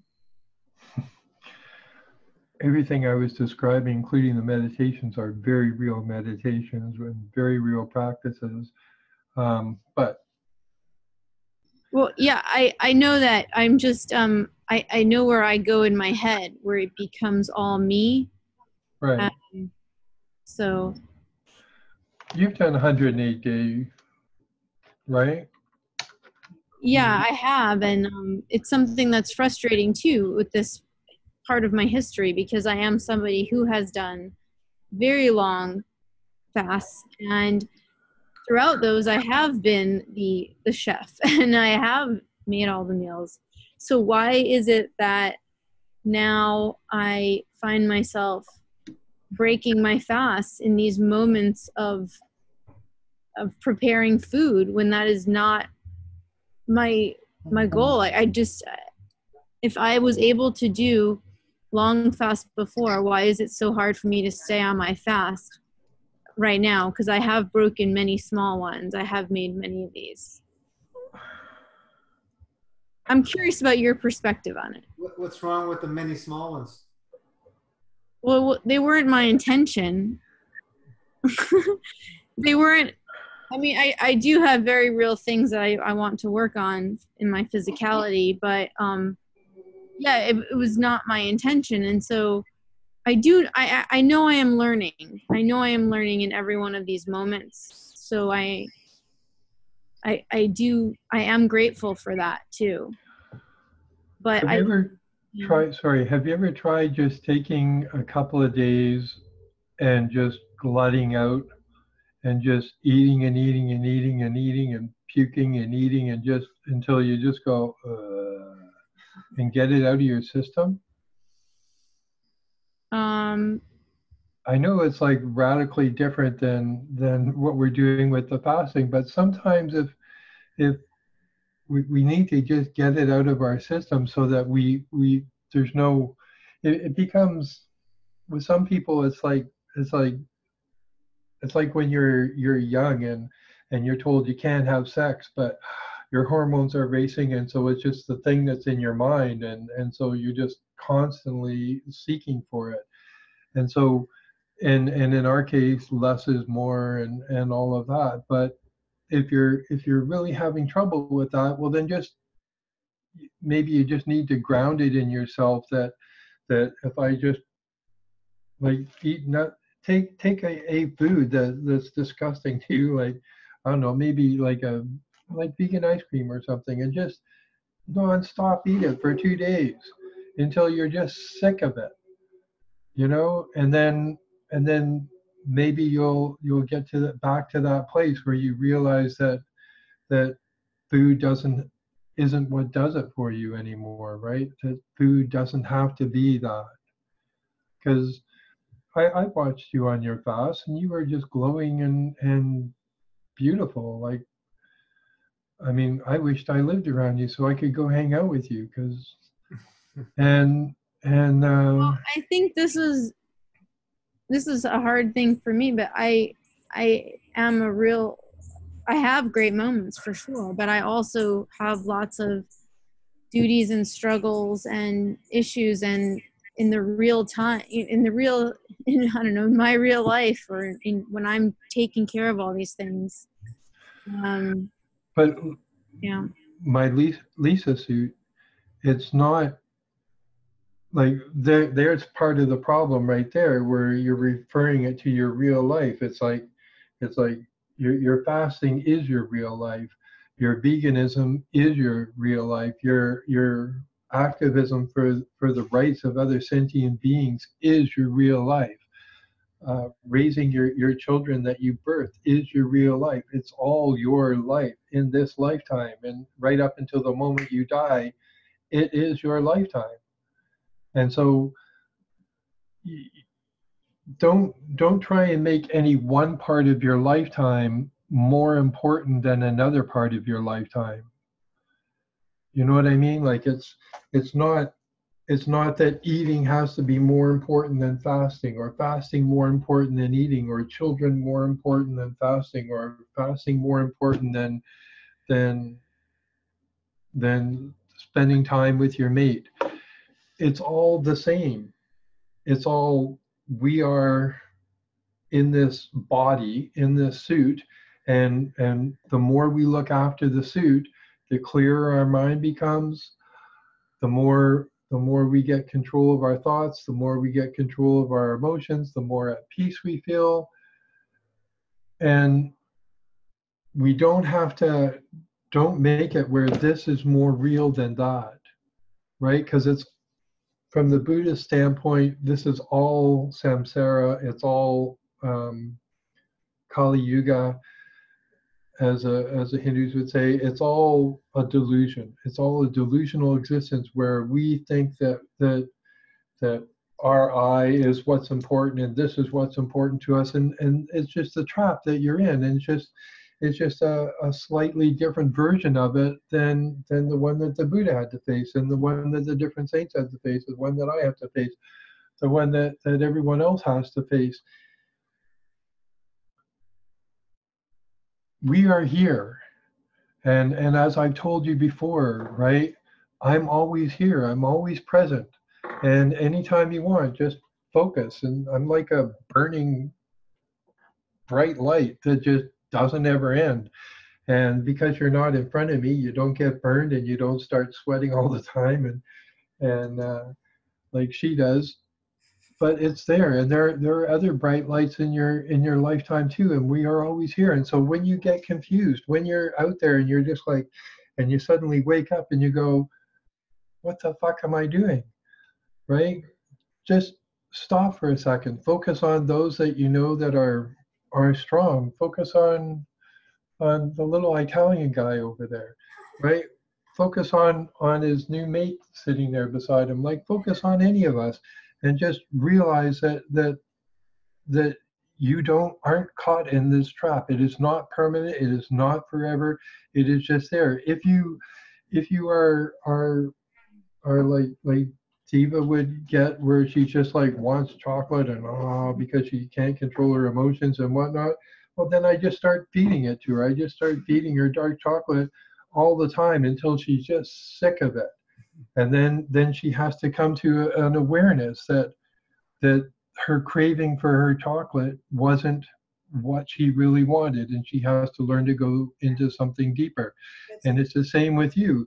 The food that you're eating because of whatnot. And yes, from one level, we have to understand that we're responsible for these children, and therefore we have to feed them nutritiously, and we don't want to feed them dead animals because we don't want to increase their karma, and we want to do the best we can. But at the same time, at some point, hopefully by example, they will start to go, hey, thanks for helping us get these really strong bodies, Mom. Now we're going to learn to start to do something a little different with them. And that's where it's really important for you to, as a mom, to realize that it's not about you judging yourself and fall down or not fall down, because it doesn't matter if we fall down or don't fall down. It matters the most is that we realize that we are here in this temporary body that's only going to last 100 years or 80 years or 60 years, or we get hit by a car tomorrow and it's all over. It doesn't matter. We are just here temporarily. We are in these suits. And if we realize that the whole egoic concept of what we think is important and not important is just a delusion, and that what's really important is you learning to achieve self-realization, that's what's important. Because only then can you start on the road to enlightenment. And if you can achieve self-realization and make it strong in one lifetime, then it's going to be with you in your next lifetime. And you're in this lifetime, and you're learning how to fast. You're learning how to not increase your karma, right? Do some practices like Vajrasattva, which helps to clean up all your past karma, and I'll help you with that sometime if you want. And realize that you have a limited amount of time before it's over. And if you don't achieve, if the part of you that exists between incarnations doesn't learn about fasting and doesn't learn the importance of it, then your next lifetime, who knows what the fuck's going to happen to you. And then it becomes a waste. Yeah, you achieve something good in this lifetime, but if it doesn't get instilled on a high enough level, it's not going to carry through to your next one, and the one after that, and the one after that. And so we have to realize that we only have so much time here, and we need to focus on what's important. And what's important is for you to learn on really deep levels, and do the best you can for your family. But don't let them screw you up, right? You want to lead by example. You want to be the living goddess in that family, right? What you experienced on your high when you were fasting and you were getting there, that's the real you.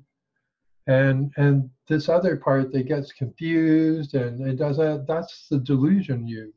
And so we want to constantly be letting go of those attachments, letting go of the clinging, letting go of the delusions, and constantly bring our attention back to the real us and work on that. Because Absolutely.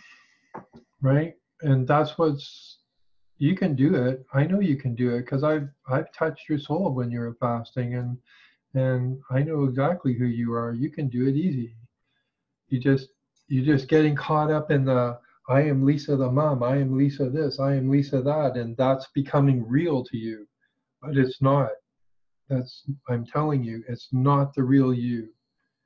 And you don't have to believe me. You can go read, there's 1,000 other books out there that will tell you the exact same thing slightly differently. But Well, does that help at all? yeah, I'm picking up on some great things there that you said, and I think that it's, as time has gone on and as I've been learning through both positive experiences and by sort of failing and having other teachable experiences in this lifestyle, it's become more and more apparent how much I miss things that I use to suppress my pain and stress and negative emotions. And those things, for me, were lots of gum chewing, lots of drinking sodas, diet sodas, all kinds of sodas, and eating, constant eating, and alcohol sometimes. And when you take all those things away, and then you feel so I still had the food. I was still using the food is what I did recently. So you use the food to hide behind rather than the Yeah. alcohol and everything else. Right, because that's like, okay, I won't use, I know I won't do those things. And even with food, I still stuck to the better food, so to speak. But yet I wasn't, I was still using it in the same way to escape. I know what I'm doing. Great. See it. Yeah. Great. Well, if you realize that, that's half the battle. If once you get rid of the food thing, it's just going to be something else, and until you realize that it's the Lisa thing, it's a Lisa attachment, and until you realize that we are empty, that our true inherent nature is empty. It is our true inherent nature is not. It's not Lisa-ness, it's not Drangness, it's empty. And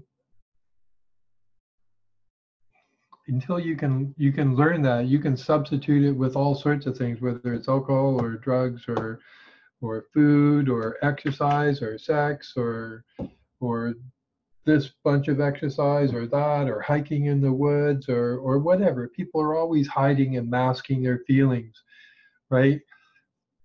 Some schools get into you have to have positive thinking and that, and what we realized a long time ago is that positive thinking, yes, I mean, if you're going to think, positive thoughts are better than negative thoughts because it's a little nicer for everyone. But regardless, thinking positive thoughts or negative thoughts, you're still thinking. And as long as you're thinking, you're getting further and further away from the divinity. And that's the reality of it. So whether you're thinking positive or negative, it doesn't matter. Duality is a trap. And it's a trap that takes us away from our path towards self-realization and ultimately to our path that leads towards enlightenment. So if you can realize that all these other things in your life in the past were just things that you hid behind in order to not embrace your pain, And what's pain? Pain is like an emotional thing. Maybe you were slapped as a child or whatever it is, or in a past life, maybe you got burned and to death. And so you have this, every time you're around fire, you have it. We always have something. And again, we have to realize that we are sentient beings that incarnate over and over and over and over again. And if we can come to this realization that that's the way it is, then we can come to this realization that there's something that exists out beyond that. There's something like a higher self to just the self that is a Lisa-ness, or is a Gregness, or is a Bobness, or is a Luigi-ness, or is a whateverness, right? That there's something more. And it embrace your negativity, embrace your positivity, embrace it all, because it's all your mind, right? And we have to come to terms with our mind and come to terms with it and achieve a balance. That's why Buddha said that the best way to do it is to practice a middle way. It's not overly positive, it's not overly dark. It's like a balance. We need to achieve a balance. And what do they call that? Walking the razor's edge, right? And that's what it is. It's achieving that balance. So don't be hard on yourself. You're well on the path. You just haven't put it all together yet. You haven't realized your own joy and your own joyfulness, that, you know, because you see another trap come up, another wall come up. And that's what happens to all of us. It's oh, I finally dealt with smoking, but I see I'm still drinking, or I'm finally deal with drinking, but I'm still contributing to the slaughtering of animals, right? And so it's always one step at a time. But as long as we're just moving one little step at a time like that, we're, you know, sometimes in our meditation we have to sit back and try and get a bigger picture. Not just this is what I'm doing, this is my goal, and this is another goal, and this is another goal, and I'm struggling constantly with all these goals, but that bigger picture of I am more than this body, I am more than this Lisa-ness, I am more than all the struggles and torments and stuff that's happened in my life. I am more than the pain, I am more than the physical pain, I'm more than the emotional pain, I am more.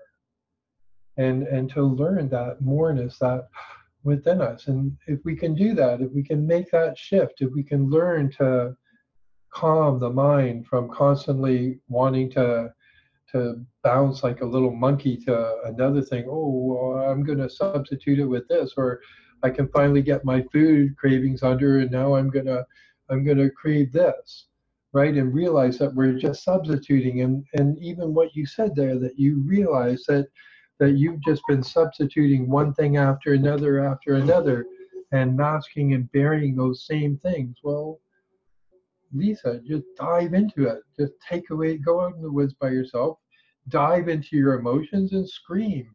Let it all out. Just be it until you let all that out, and then just let it go. Don't hang on to it. Let it go. Let it, and realize that like I said, we've all done disgusting, horrible things in past lives, and we've done really beautiful things in past lives, and we've done it all. We have all that karma. And so, you know, none of us are better than the other that way. We all, and I know you can do it. You're all good. Beautiful. And other people can do it too. It's easy. Everybody can do it. Easy peasy. One person can do it, everybody can do it. Exactly. I like that practice, Feeding Your Demons, that I sent a girl to. It's a book. What's it about? Thank you. I'll look into it. It's just 5 steps to help face things. Anyways, Awesome. sorry, people listening in the future, if we went off on a tangent, but with every lesson that everyone learns, we somewhere in there, there's a gem that applies to us, and certainly all of us have issues. We all have mental issues and physical issues just on the diet alone. We all have things that come up.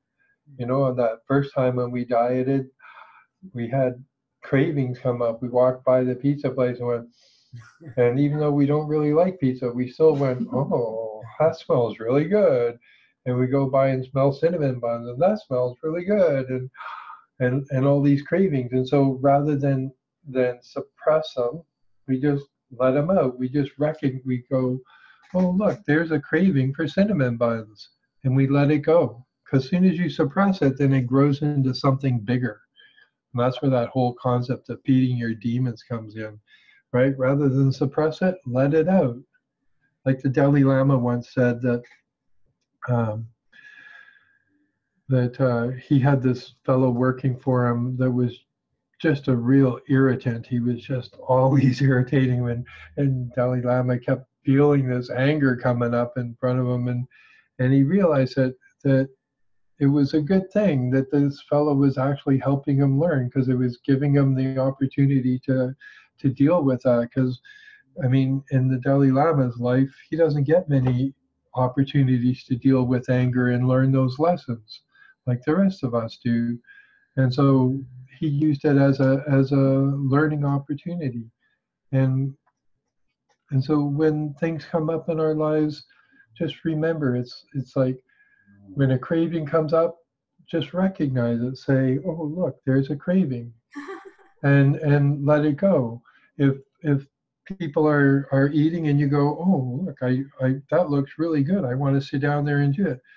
You know, well, then sit down there. You don't have to eat with them, but you can still partake of the energy, right? You can still partake of it. I was at a Buddhist initiation once, and a tantric initiation, and they wanted me to eat some cow, because it was all part of it. And they said, you gotta, because it's part of it. You can't do it without it. And so I put my hand over it, and I just sucked in some of the life force, what little bit was left in it. And I said, there, now I've partaken. And he looked at me and looked at it, went, good enough. And so, you know, there are many different ways of partake. And if you want to partake with your family, partake with your family, right? If you're fasting, have your juice there, and just be with them, you know?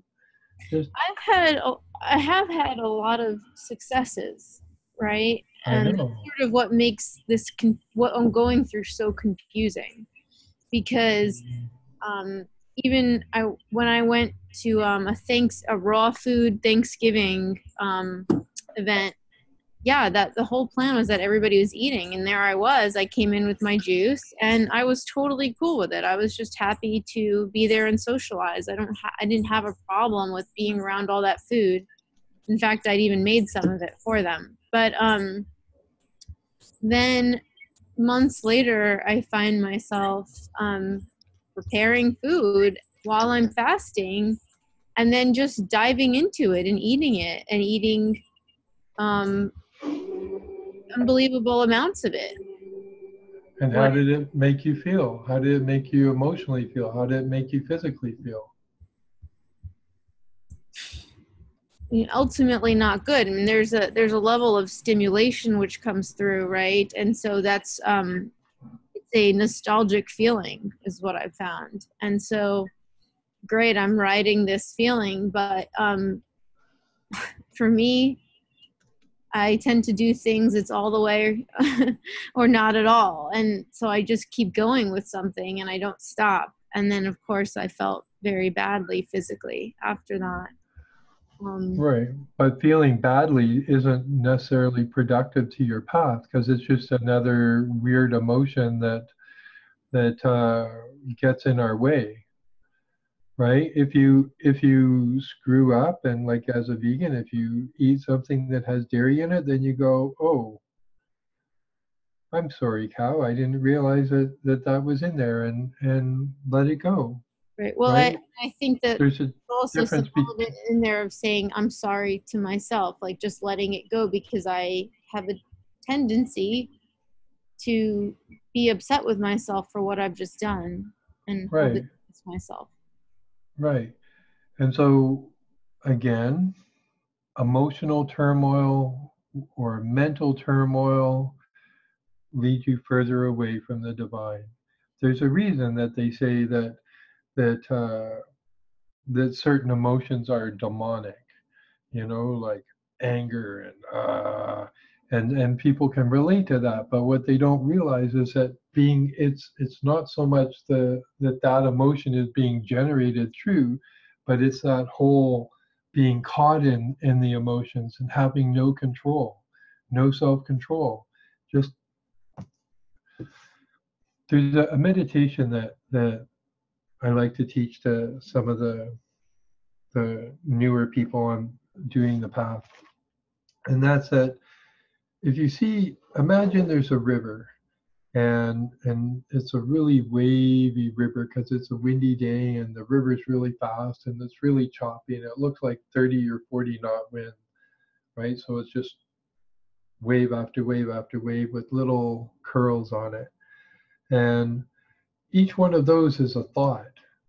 And the force that's generating all those is the emotion. It's that current underneath there that's creating the waves, and the wind that's hitting it is the emotion. And so what we want to do is we have a choice. We can either be in the river where we're constantly dealing with this wave and that wave and grasping, oh, maybe if I think this thought it'd be better, or if I try and feel this emotion it'd be better than this emotion. And as long as you're still in the river, you're still subject to the current of emotional distress, to the mental anxiety and the emotional anxiety. You have another choice. You can come sit with those of us that are sitting on the side of the river, and you can just sit down and start meditating with us and just watch the river go by. And you go, oh, look, there's a dirty diaper thought. And you just let it go by. It's not your thought. It's not yours. It's, oh, there's my craving for, oh, wait a minute. No, it's not my craving. It's just a craving going by. And you learn to just let it go by without attachment. And if you can learn to do that without attachment and without clinging, just sit on the side and be separate from, it's not my emotional turmoil. It's just an emotional turmoil that is inhabiting this body that I'm temporarily inhabiting. It's a mental turmoil of like snake ball happening inside the mind stream that's happening within the body that I'm temporarily inhabiting. And step out of all that and just sit on the side of the river and just let it go by.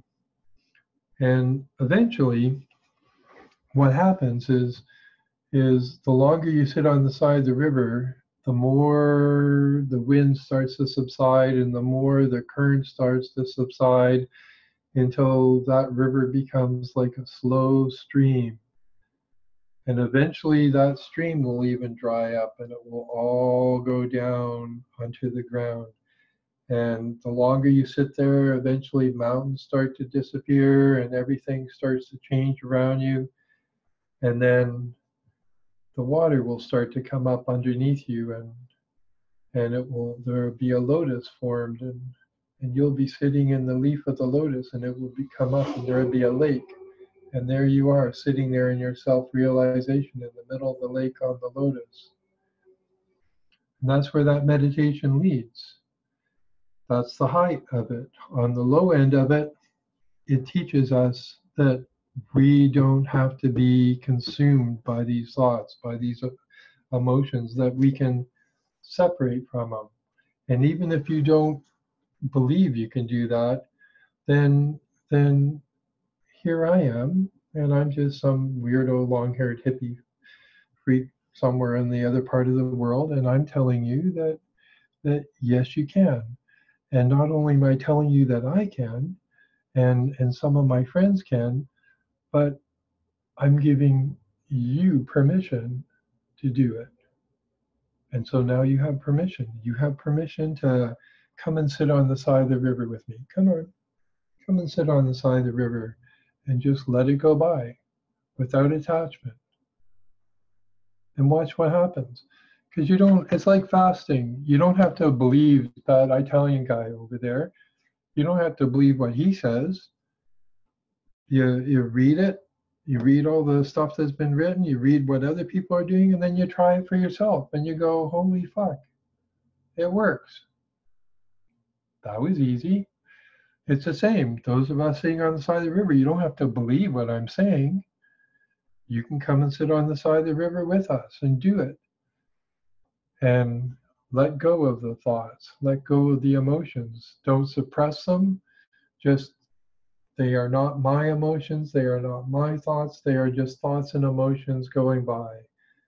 And eventually, because we're not putting any energy into it, it will all subside. The same way it works in our mind with the two neurons in the neural pathway. The less focus you put on it, eventually it snaps and breaks, and then there is no connection there. And that's all that this really is. Whether you look at it on a biochemical level, and however for the brain, or you look at it on a more spiritual level of meditation and sitting on the side and not being attached to the thoughts and emotions that are going by, eventually we get to that same place where there is no attachment, there is no clinging, and it just subsides. The monkeys quiet down. There's a nice little video that I'll look up and I'll share. That it's a little Buddhist one that was put out, and this guy from Switzerland, he discusses this concept of because there's this Buddha picture where they're going up the mountain, and there's a monkey and a monk and an elephant, and they do this journey together, and he explains it in great detail. And it's just the path that we are all the same, and we're all on the same path. And if Gautama Shakyamuni Buddha could do it, and Padmasambhava can do it, and Yoshi Toja can do it, and other great male and female saints and masters throughout history can do it. If I can do it, you can do it. Because I'm nothing special. I'm just some weird thing that's temporarily here. And one day we'll be gone and others will come. But it's the same thing. We all had to learn. We all had to learn to detach from it, to not, they are not my thoughts. It's not my Lisa's thoughts of this. And to recognize that, to separate yourself from it, to step back and just let it go. Let go of the Lisa-ness, to recognize even the whole concept of Lisa-ness is just not really you, and let it go. And then you get into that whole Buddhist concept of emptiness or sunyata. And that's when you experience emptiness, then you experience bliss. And when you get bliss and emptiness down, then you get realization. And once you've got that self-realization, you're now on the path to enlightenment. And so it's that easy. Like, it really is that easy. Some people make it complicated, but it isn't. It is really that easy. We just need to learn to stop clinging.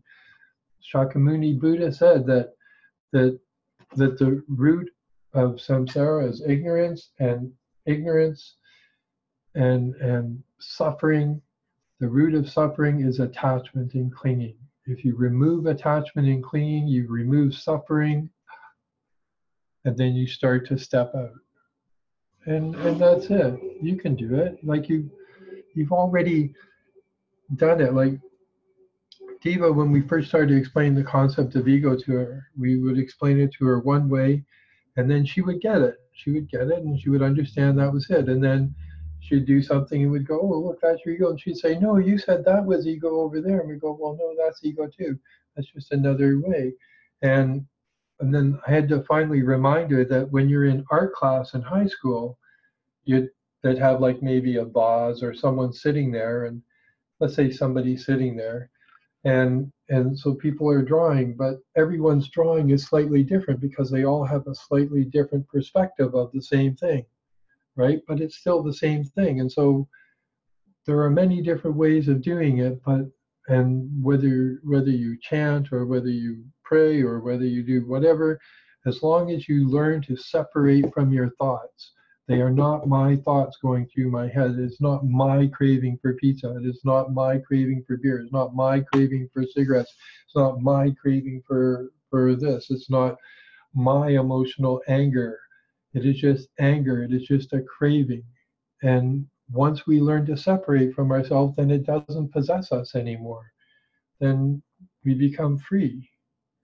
And when we learn to become free, then we don't have the same sort of problem. So that would be my advice,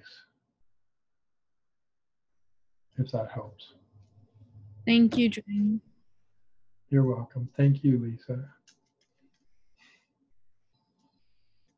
Sorry, everybody.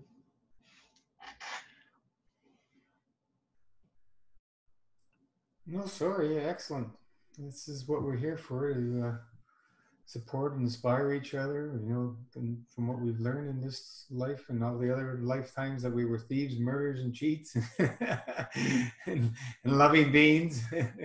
So, without a Sherry, man, this is why I say that this support system is so crucial today, and more so than ever with all the fast-paced materialism out there. It's very difficult for people to do it on their own. Is what I found more and more so now than it was 30 years ago. So we're gonna join you on the river. There you go. Here's that's a little YouTube that I was just talking about. It's a nice little. It's part of a discovering Buddhism thing. But what's important there is if you just listen to what he's saying about the journey and take it to heart and just remember what we said here. It's all good. It all helps, right? And remember, if you can learn to fast and you can learn to clean up that part of you, then you can learn to clean up everything else. Exactly. And just like with fasting, we don't get attached to the parasites. We don't get attached to the cravings. We don't get attached to the emotional shit that comes up. And we just let it go. And the same thing with our thoughts. Let them go. Same thing with other emotions. And if it works when we're fasting, it works when we're not fasting. Like, wow. And that's just it. Fasting just enables our body to be able to be cleaner so that we can go into higher states of consciousness, right? So if you can learn that control when you're fasting, then you actually have that control when you're not fasting. Just don't, and then next time you fast, it'll be even better once you learn that control when you're not fasting, because you can go deeper. And then you start applying your meditation while you're fasting, and like, holy shit. Like, shouldn't I be paying tons of money for this? Like, this is just awesome.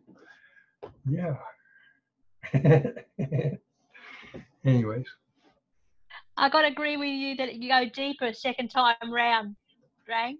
I agree with you on that. Because I was so deep down that wormhole. Hey, watch that movie, What the Bleep, that was years and years ago. And I tell you what, that's so prevalent. I'm glad you brought that up because that was just damn awesome, that movie. If no one's watched it, I might go watch it again in my fasted state, I think. And I'll get a lot more realizations from it. So thanks for reminding me on that one. Really appreciate it. Oh, you're just awesome, mate. I just really, far out, I love you. You're cool. You are so cool. And I just really hope. Lisa would have got that information, and it would have really helped her, and it would have helped so many other people here, brother. You know what you were saying, and you just express it so well. Like I just don't know how to express things like when you're in those states, bliss states. I don't know how to explain it, and when people ask, I just go, well, go fast, go, do something. Just get away from your normal life and get out of your head. You know, just get away from that mind. And I had a realization this week that I'm so much in love with my mind. It's like one of my best friends at the moment when you're in that other state, and you can work in connection with that intimate relationship with the wholeness. You know, it's just such a beautiful human experience. It's one of the most wonderful, well, for me, it's such a wonderful experience at the moment. You know what I mean? It's just so glorious. But I truly love fasting so much. It's just been a doorway that opened up all the answers to the questions that I can ask in the other realm. It just comes through. It's just amazing. And I liked how you explained about cravings. That's yeah, you gave me an understanding there, because I remember in my first 108 days where I had my cravings in the other dimensions, I ate, you know, in there, and that place was so real to me. Like, I actually tasted it. Yeah, I had whatever I wanted to desire and whatever, you know, I felt I wanted to have, and it was just such a real place, a real realm for me, that I could eat whatever I wanted at that time and just have such a big party. I don't have the cravings now like I used to, you know, in this round 2. But yeah, it's just, you can do whatever you want to do if you just find a way or a mechanism somehow to tap out of that mind, and that, as you know, well, I still call it the ego state. You know, just be free. It's the freedom that's an incredible feeling. If you know what I mean. It's just, yeah, exactly. I'm always very excited about this journey, because it's so many realizations for me personally, and I never ever knew that cleaning out the body, and it was just that big huge extra step. Like, I always found, you know, I've done lots of mindset work in the past, and mindset work is limited. It can only take you so far. Reading stuff and having guidance is great, but it still somehow takes you so far. You've got to have your personal experience. It's such a personal, unique experience that I know I go on about it. Sorry, Gino. I go on. No, sorry. How can all these fields that we put in our body not affect us? Yeah. How can they? And you know, it's hard to comprehend, and that they all leave some form of obstruction which is attached to the motion. It's very challenging and difficult for most people to comprehend that until you start fasting. And then the mirror of truth gets revealed as they're coming out, and whoa, everybody's going, what's going on here? You know, and some people will fight it and whatever, because they're not connected and they don't see that this is all part of the process to let out and let go and move on. We can never go back. We can go into the memory and experience the memory, but we can never go back to where we were. We're always expanding and moving forward. And, you know, as we go inwards is where we really expand. When we go outwards, we're contracting. And, you know, fasting is anybody can do it. And it's the simplest form of ritual lifestyle where we can really get a feel for soul. It's I don't know, there's nothing that I was able to do that's so simple and More powerful. And more powerful. So this is why all the spiritual gurus, pretty much all of them from the past, and saints and so on and so forth, they all fasted and discussed fasting. You know, Pythagoras, I think he wouldn't let any students unless they did a 40-day fast first or something. He wouldn't accept them. So, you know, there's a lot of wisdom in these teachings if we paid a little bit of attention. You know, it just for me, it happened. You know, I was in pain and suffering, and And I got handed a book, and I jumped in because it made sense to me. And here we are, 3 decades later, and it's more fascinating to me every minute that goes by that I live this lifestyle. And get a little more experience of it, and it's beautiful that we're getting all these other experiences because we're all mirrors of each other, and we're all sharing that and inspiring each other, supporting each other. It's just a beautiful, amazing thing, you know. So we keep going. Everybody that shares, it's awesome. It's just spreading that plasma love, as we like to say. So anybody else want to share anything? We're at the 2-hour mark. I don't mind going a few minutes, but that's my mother. God, sick guys. Eat more, eat more. Yeah, no, that's right. Eating the other. I love eating in the other dimensions. But what else I was going to say that I remember your first. I saw your interview. The first one that you did. This is before I started the 108. And thank you for blessing us that gift with your experience. Those interviews, honestly, probably gave me the stories and the experiences that people enjoyed through the fasting experience, and kept me in a focus in the entity of this going through this journey, that this was the journey I was going to go for, because the calling was just too strong and I had to unfold through that way. So that interview you both did was just such a blessing. So, and that continues to bless forward. Did you read the book? No, I didn't read the book. No, I did this. No, I'll tell you the reason why was because I just wanted to go 100% inward. So what I did, I actually tuned out any external information around me. I was told to do that. So I didn't listen to anything, because what I wanted to do, I didn't want to go off. My mind, like most people, is very researchy. So if I read something, I'll end up going down that rabbit warren and wanting to go research that more. So I had to pull myself back. So I'll watch it again, and I'll go grab. I think did you put the link up, or can you put the link up on on your Facebook? And I'll go read it now. But yeah, so it was more inward. So I tuned everything out, because I knew for my personality at that time, the identity that I had, was that I had to sort of really tune in and focus into doing 100. Well, I was planning to do 40 days or 40 nights, but I ended up going 108. Not that it doesn't mean anything, because that's just just a number.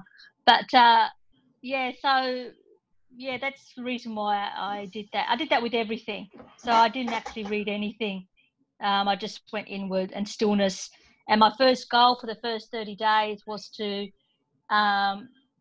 snap out of the mind, so go into presence. And that's all I focused on. So even some of the stuff, I think I was listening to what Lisa was saying, is that when those thoughts come up, you can put a rubber band on you, or you can do what works for you. But I used to stop, bless the thought, thank the thought, let it go, and just get into that presence and practice getting into that presence as much as you possibly can. Because I kind of sort of intuitively knew that once you're out of the mind, then you've got some power, you've got some internal power, empowerment to go further. And that's where the place where you get the information, you get the downloads, and you get the realization. So it's about that's the reason why. But I will go and read it. So thank you.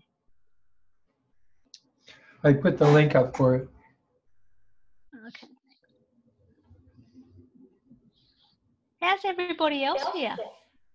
How's Steve? How you going, brother?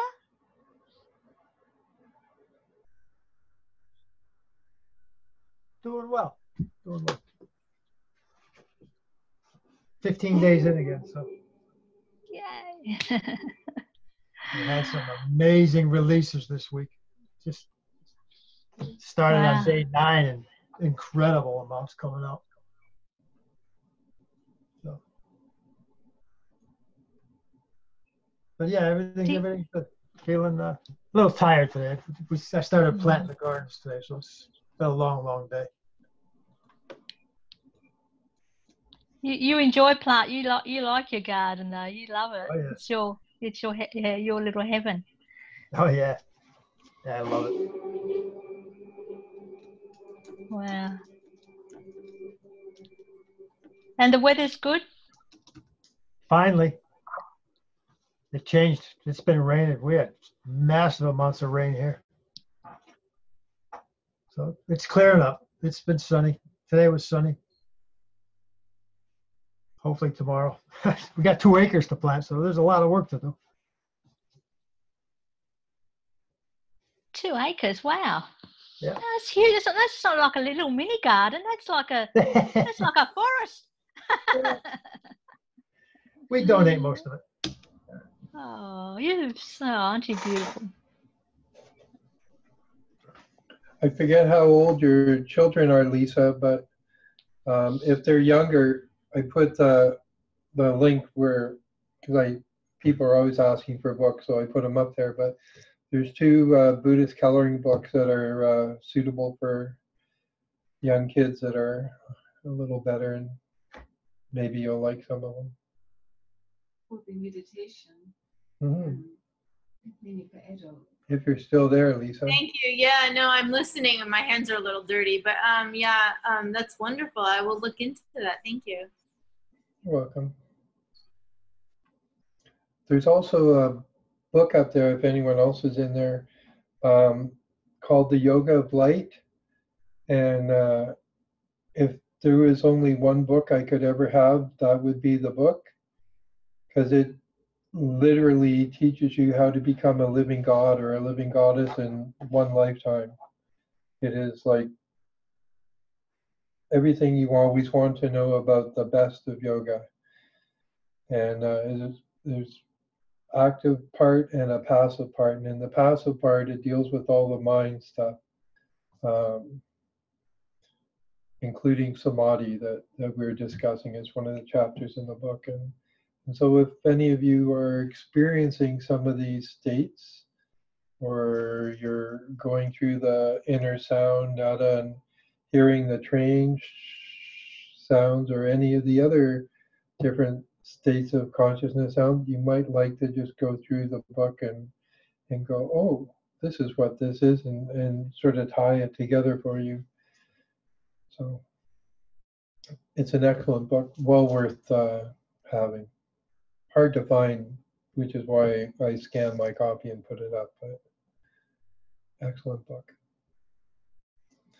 If you're into that sort of stuff. That's great. Thank you, guys.